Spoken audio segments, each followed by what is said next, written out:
भारत में लगभग 12-13 राज्यों में जाट हैं और जाट समाज कभी भी राज्यों में जाट है और जाट समाज कभी भी किसी के साथ कोई दोहरात नहीं करता, न वो जातिवाद के नाम पर वोट करता। जाट समाज की यह खासियत रही है कि उसने कभी भी मुद्दों के आधारित वोट की है और किसान और मजदूर और इसके साथ वो हमेशा खड़ा रहा, चाहे सरकार के बदलाव कोई भी आए हो, चाहे 77 में इमरजेंसी के खिलाफ खड़ा हुआ हो एज ए किसान के रूप में, चाहे 89 में भ्रष्टाचार के खिलाफ खड़ा हुआ हो, चाहे 96 में कोई दूसरे मुद्दे रहे हो और चाहे 2004 और 2014 के मुद्दे रहे हो। ये मुख्य बदलाव राजनीति के बदलाव हुए और जिस बदलाव का संपूर्ण रूप से जाट समाज भी लोकतंत्र में भागीदारी करता रहा। तो जाट समाज की तो नहीं, पर मैं उत्तर भारत में जहां जहां मेरा संपर्क है, मैं राजस्थान मध्य प्रदेश भी इस दौरान चुनाव के दौरान जाकर आया और अपने उत्तर प्रदेश में भी लगातार सक्रिय रहा। मुझे जो महसूस है कि लोगों बाबू की वर्तमान सरकार के खिलाफ बेहद नाराजगी है। अच्छा। जब मैंने लोगों से बात की वे किन मुद्दों पर नाराजगी है, एक तो किसान बड़ा मुद्दा है कि जिस तरह से किसान के साथ भेदभाव किया गया वो एक बहुत बड़ा मुद्दा है और किसान की कोई जाति नहीं होती, वो एक वर्ग है। उसके बाद ये भी एक वर्ग है कि भाई जो तानाशाही जिस तरह सरकार चल रही है उसके खिलाफ भी एक बहुत बड़ा मुद्दा है। किसानों के साथ जो किया, पहलवान बेटियों के साथ जो किया, अग्निवीर भी एक बहुत बड़ा मुद्दा है और सब जातियों में है।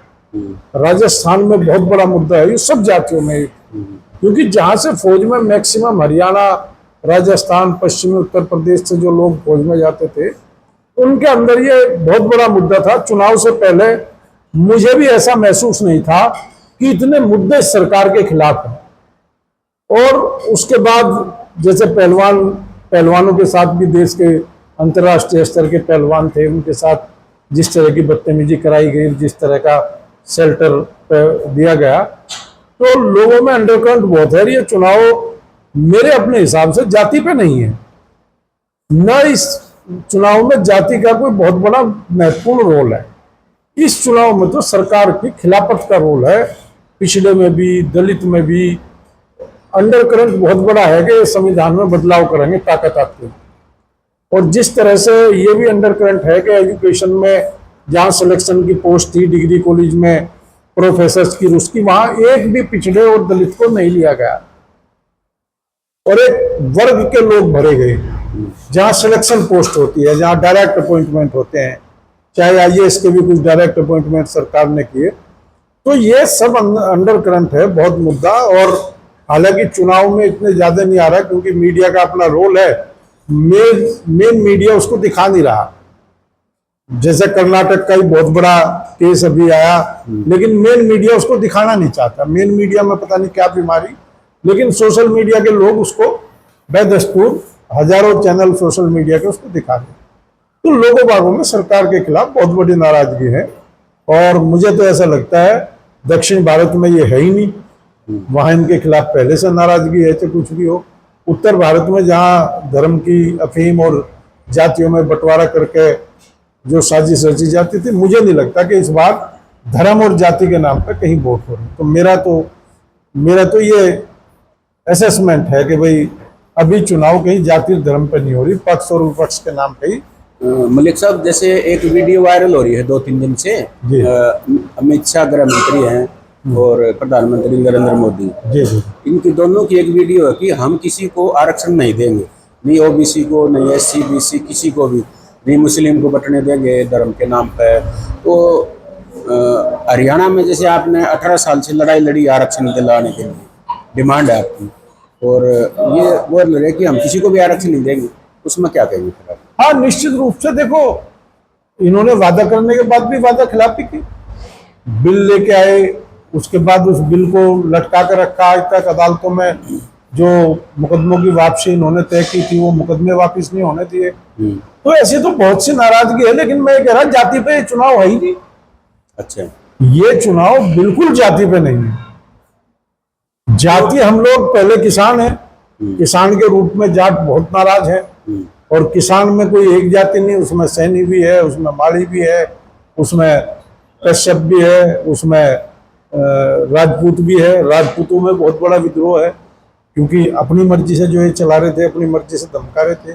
तो ये देखने में आया कि इस चुनाव में जो बिल्कुल सुरक्षित सीट थी, मैं अपने यहाँ की बात करूं, उन पे भी चैलेंज है।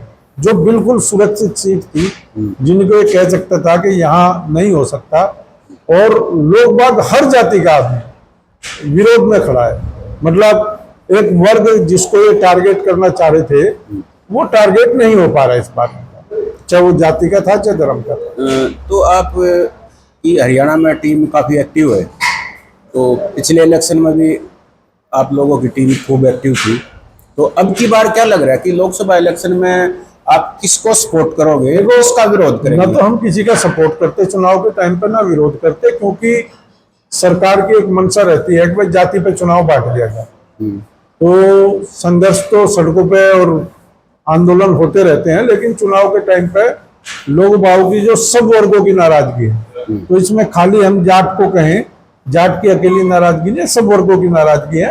और ना हम कोई इस तरह, आपने पिछले चुनाव में देखा, कोई फतवा जारी करते या कुछ करते, यहाँ इस तरह का कोई काम नहीं है, क्योंकि जाट समाज हर राजनीतिक दल में है।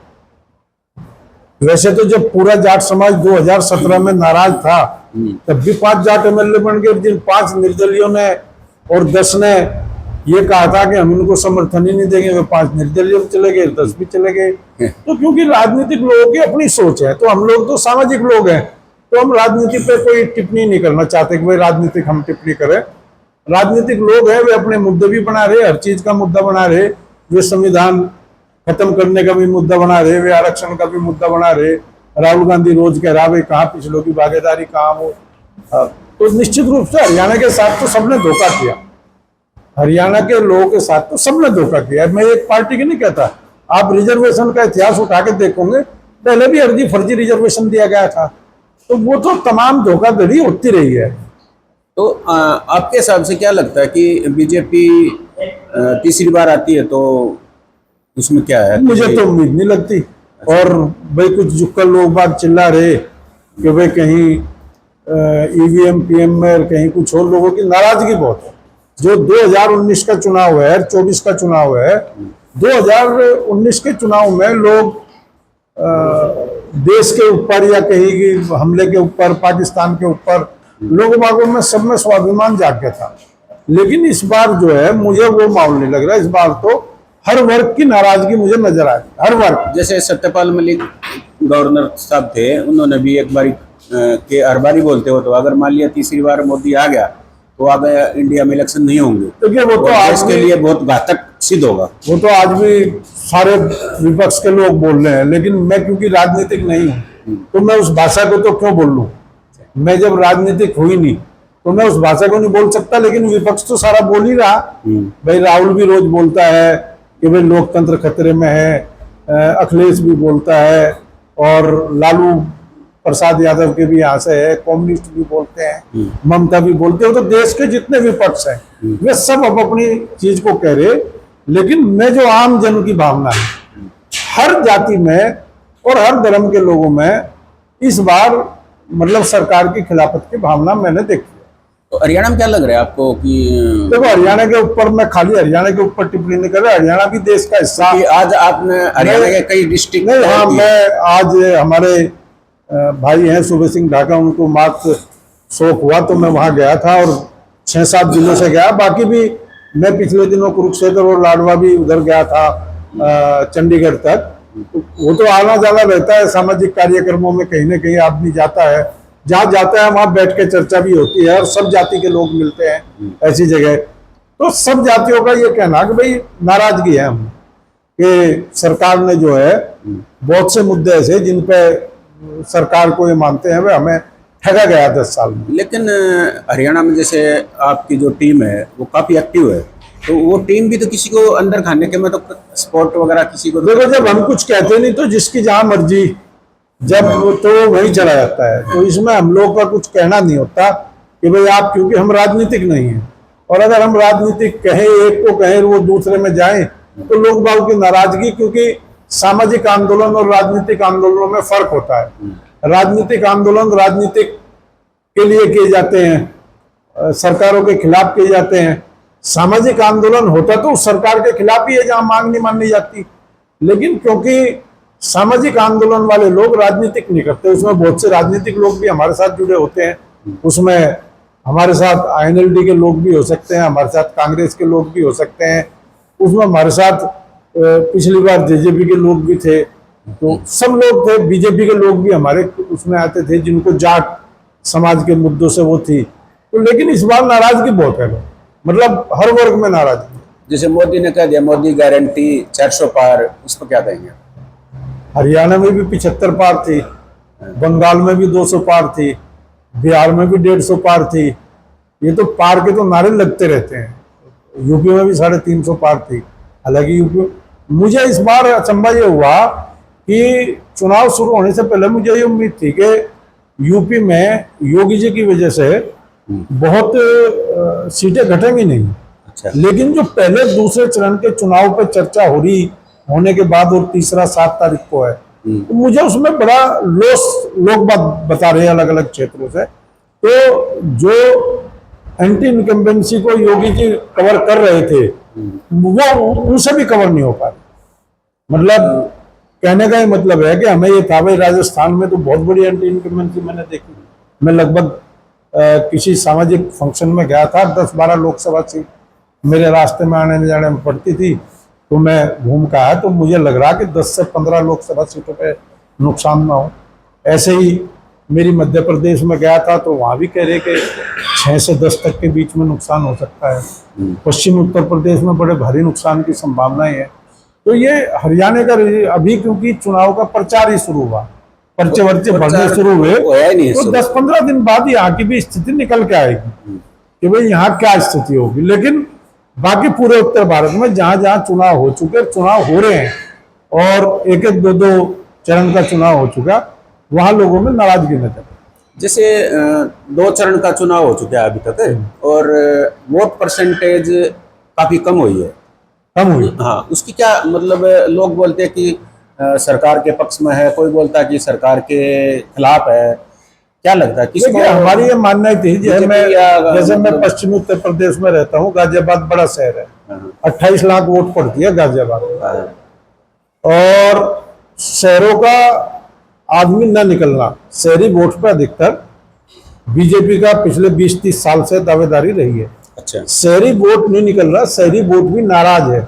हमने पूछा भाई तुम क्यों नाराज हो? बुल्ला जी इनकम टैक्स के नोटिस, वैट के नोटिस, बुल्ला हर तीसरे दिन तो दुकानदार को नोटिस में खड़े रहे, कागजों की पूर्ति इतनी कर दी, डंडा रोज चढ़ाए रखे, अधिकारियों की लूट खसोट बहुत हो गई। तो ये तो मैं उनका बता रहा जो इनका परमानेंट वोट बैंक था, किसान की रुष्की नहीं बता रहा। शहरों में जैसे हम गए तो शहरों में आपने देखा होगा मतदान बहुत कम है, गांव में भी 4-5% घटा है। और मुझे तो जो एहसास लग रहा कि कार्यकर्ता और जो संघ जिसकी बैकअप होती थी वो भी इस बार नहीं है। अच्छा। मुझे अपना जो ऑब्जर्व करा, क्योंकि जैसे मैं खुद शहर में रहता हूं तो हर साल पर्ची आ जाती थी, सब लोग पर्ची बांटते घूमते थे घर में। इस बार कोई कार्यकर्ता सक्रिय ही नहीं था, मतलब कोई बिल्कुल साइलेंट बैठे हुए। और मतदान 35, किसी बूथ पे 30%, किसी पे 40, किसी पे 41, किसी पे 42। ये तो गांव का कॉमन मिलके वो हो रहा है, परसेंटेज बढ़ रही। गांव में परसेंटेज ज्यादा बढ़ेगी, शहरों में बहुत कम परसेंटेज है। आप अपने यहाँ देखना, जो बूथ शहर के वोटर्स के बूथ हैं जहाँ इनको वोट मिलती थी वहाँ बहुत नाराजगी है लोग। एक जैसे लोग मोदी या बीजेपी वाले भी बोलते हैं जैसे कि भाई हमने करप्शन को जड़ से खत्म कर दिया, करप्शन मटे दी, और दूसरी तरफ सब पार्टियों के ऊपर ED CBI के रेड मरवा दी, वो अपनी पार्टी में आ गए। लोग बोलते हैं कि इनके पास गया तो वो वॉशिंग मशीन में धुल गया। जैसे हरियाणा में नवीन जिंदल है, इसके ऊपर भी काफी आरोप थे, और भी कई बड़े बड़े नेता कई हैं। तो उसमें उसका क्या लगता है आपको? नहीं, इनका तो मॉडल वैसे अच्छा है भाई, पहला आदमी पे दबाव बढ़ा लो, फिर अपने पास ले आओ, वो साफ और क्लियर। और कई तो लोग ऐसे वे विपक्ष की पार्टी में रहते हैं, इनकी मदद करते हैं। जैसे आपको देखने में वहां मध्य प्रदेश में विपक्ष में रहते हुए चीफ मिनिस्टर के कैंडिडेट होते हैं इनकी मदद करके, तो ऐसे भी लोग बैठे इनके विपक्ष में भी इन्होंने छोड़ रखे हैं। अच्छा। हाँ मतलब चाल सारी है, विपक्ष में भी ऐसे लोग बैठे। क्या तो थारे हरियाणा में भी कुछ ऐसे बैठे हो किन पार्टियों में? हरियाणा में भी जैसे अभी वीरेंद्र सिंह इसमें आया है कांग्रेस में, और उसका बेटा को टिकट नहीं मिली, तो वो भी नाराज है, किरण चौधरी भी नाराज है। तो ये क्या लगता है? राजनीतिक लोग राजनीति टिकट के लिए ही करते हैं। हाँ। जिसको नहीं मिलेगी वो नाराज होगा। तो ये तो सब चीजें सब जगह चलती है।